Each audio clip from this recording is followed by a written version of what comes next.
কার জন্য ঘর সাজাইলাম, কার জন্য ওয়াল সাজাইলাম, কার জন্য রঙিল বানাইলাম, কার জন্য টাইসলা ঘর বানাইলাম। ও বাপ, টাইসলা ঘরের মধ্যে হয়তো বা তুমি 6 মাস থাকবা, 6 মাসের মধ্যে অসুস্থ হয়ে যায়, মা অসুস্থ হয়ে যায়, আব্বাই অসুস্থ হয়ে যায়। 1 বছর যাইতে না যাইতে মা কোনায় বসে বসে কান্দে, মা কাঁদো কা বাজার, জাদু আমার আর ভালো লাগে না। কি হয়েছে?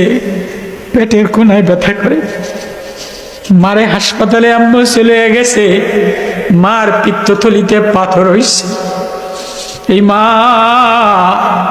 ছেলেরে খাওয়ানো, ছেলের কষ্টের জন্য, ছেলের শিক্ষিত হওয়ার জন্য, ছেলের সুখের জন্য কোনোদিন টাইম মতো গোসল করতে পারে নাই, টাইম মতো খানা খাইতে পারে নাই, এটা সিদ্ধ ডিম খাইতে পারে নাই, আস্তা মাছ ভাইজা কোনোদিন খাইতে পারে নাই। ছেলেরে খাওয়াইছে, ছেলেরে শিক্ষিত বানানোর জন্য ছেলের কলেজের টাকা দিছে, ছেলের বই কেনার টাকা দিছে, আজকে ছেলে বিল্ডিং বানাইছে। মা বলে আমার আর এই বিল্ডিং এ সয় না, এ দুনিয়া সুখেরও জায়গা না, শখেরও জায়গা না, থাকারও জায়গা না, এখানে সুখ সহ্য হয় না। যে সুখের সময় আসে এমনি আস্তে আস্তে একটা একটা করে অচল হওয়া শুরু হয়। যে শান্তির সুখের সময় হয় এই আস্তে আস্তে গাড়ি একটা একটা করে নষ্ট হয়।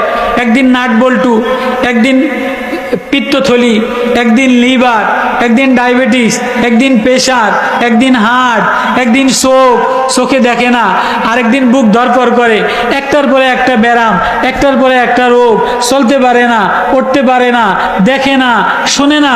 তুই মারে নিতে নিতে হাসপাতাল আনতে আনতে যেই সুখের বিল্ডিং করছে, তো মা 6 মাস হয়েছে সুখের বিল্ডিং এ থাকতে পারে না। আব্বাই সুখের বিল্ডিং এ 1 বছরও থাকতে পারে নাই। তাহলে এটা সুখেরও জায়গা না, থাকারও জায়গা না। তাহলে যেখানে বেশি দিন থাকবা, বেশি দিন থাকার জায়গা হইল কবর। কবরটার টাইস কি দিয়া বানাইলা, কবরটার পাঙ্খা কি দিয়া বানাইলা, কবরটার লাইট কি দিয়া বানাইলা। তোমার জিন্দগির আমল নামায় জিকির নাই, তেলাওয়াত নাই, নামাজে মজা নাই, জিকিরে মজা নাই। শেষ বিদায়ের ঘন্টা বাইজা গেল, কি লইয়া রওনা দিলা।